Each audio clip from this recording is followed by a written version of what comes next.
Hello friends, welcome to Hindi story world. दोस्तों, video शुरू करने से पहले आप सभी से एक छोटी सी रिक्वेस्ट है कि अगर आप हमारे चैनल में नए हैं तो चैनल को सब्सक्राइब कर बेल आइकन प्रेस करें ताकि आने वाली वीडियो की नोटिफिकेशन आपको मिलती रहे। दोस्तों, आज की वीडियो में हम आपको श्री राम जी की बहुत ही अद्भुत एवं अनोखी कहानी सुनाने वाले हैं। एक गरीब बालक था जो कि अनाथ था। एक दिन वो बालक एक संत के आश्रम में आया और बोला कि बाबा, आप सबका ध्यान रखते हैं, मेरा इस दुनिया में कोई नहीं है, क्या मैं यहाँ आपके आश्रम में रह सकता हूँ? बालक की बात सुनकर संत बोले, बेटा तेरा नाम क्या है? उस बालक ने कहा, मेरा कोई नाम नहीं है। तब संत ने उस बालक का नाम रवि रखा और बोले कि अब तुम यहीं आश्रम में रहना। रवि वहीं रहने लगा और आश्रम के सारे कामकाज करने लगा। उस संत की आयु 80 वर्ष की हो चुकी थी। एक दिन वो अपने शिष्यों से बोले, मुझे तीर्थ यात्रा पर जाना है, तुम में से कौन कौन मेरे साथ चलेगा और कौन कौन आश्रम में रुकेगा? संत की बात सुनकर सारे शिष्य बोले कि हम आपके साथ चलेंगे, क्योंकि उनको पता था कि यहाँ आश्रम में रुकेंगे तो सारा काम करना पड़ेगा। इसीलिए सभी बोले कि हम तो आपके साथ तीर्थ यात्रा पर चलेंगे। अब संत सोच में पड़ गए कि किसे साथ लेकर जाएं और किसे नहीं, क्योंकि आश्रम पर किसी का रुकना बहुत ही जरूरी था।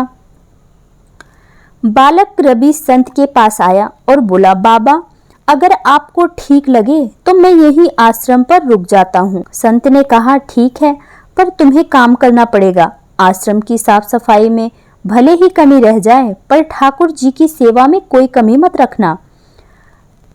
रवि ने संत से कहा कि बाबा, मुझे तो ठाकुर जी की सेवा करनी नहीं आती है, आप बता दीजिए कि ठाकुर जी की सेवा कैसे करनी है, फिर मैं कर दूंगा।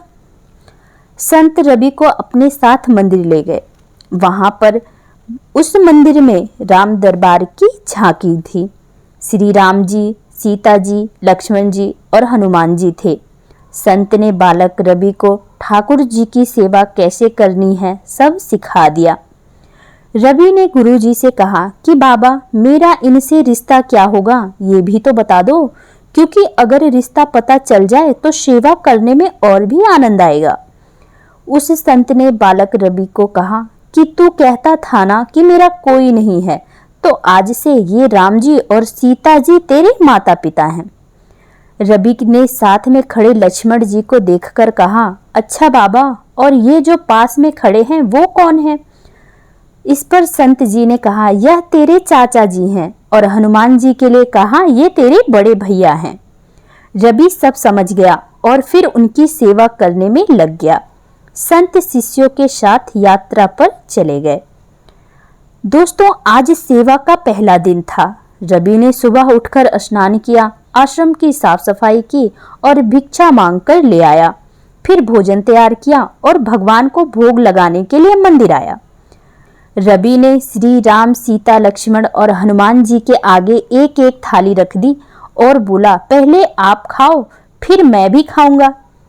रवि को लगा कि सच में भगवान आकर बैठकर खाएंगे, पर बहुत देर हो गई, रोटी तो वैसी की वैसी ही थी। तब बालक रवि ने सोचा, नया नया रिश्ता बना है तो शर्मा रहे होंगे। रवि ने पर्दा लगा दिया। बाद में खोलकर देखा, तब भी खाना वैसा का वैसा ही पड़ा था।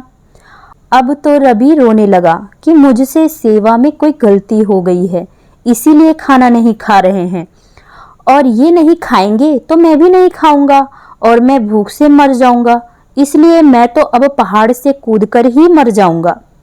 रवि मरने के लिए निकल जाता है। तब भगवान श्री राम जी हनुमान जी से कहते हैं, हनुमान, जाओ उस बालक को लेकर आओ और बालक से कहो, हम खाना खाने के लिए तैयार हैं।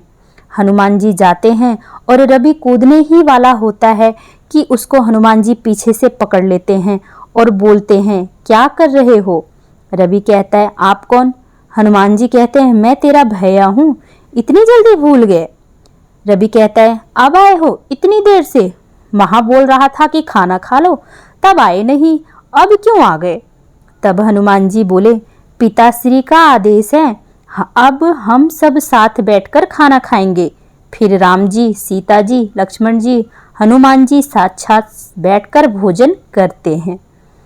इसी तरह रवि रोज उनकी सेवा करता और भोजन कराता था। सेवा करते करते 15 दिन हो गए। रवि ने सोचा, घर में 5 लोग हैं, सारा काम मैं ही अकेला करता हूँ, बाकी लोग तो कोई दिन भर आराम करते हैं। मेरे माँ बाप, चाचा, भाई तो कोई काम ही नहीं करते हैं, सारा दिन खाते रहते हैं।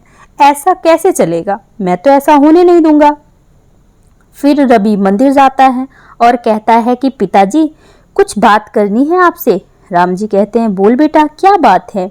रवि कहता है कि घर में मैं सबसे छोटा हूँ और मैं ही सब काम करता हूँ। अब मुझसे यह काम अकेले नहीं होता है, आपको भी हमारी काम में मदद करनी पड़ेगी।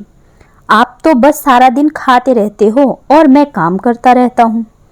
राम जी ने कहा, बताओ बेटा, हमें क्या करना पड़ेगा?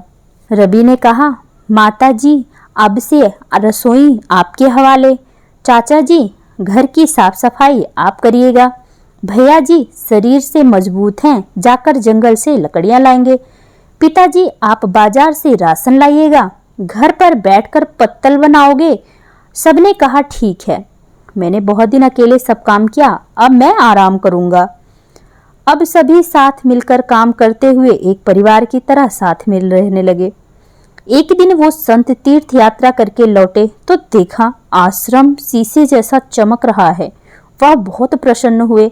मंदिर में गए और देखा कि मंदिर में प्रतिमाएं गायब हैं। संत ने सोचा, कहीं रवि ने प्रतिमा बेच तो नहीं दी। संत ने रवि को बुलाया और पूछा, भगवान कहाँ गए? रवि ने अकड़कर बोला कि मुझे क्या पता, हनुमान भैया जंगल लकड़ी लाने गए होंगे, लखन चाचा झाड़ू पोछा कर रहे होंगे, पिताजी राम पत्तल बना रहे होंगे, माता सीता रसोई का काम कर रही होंगी। संत बोले, ये क्या बोल रहा है?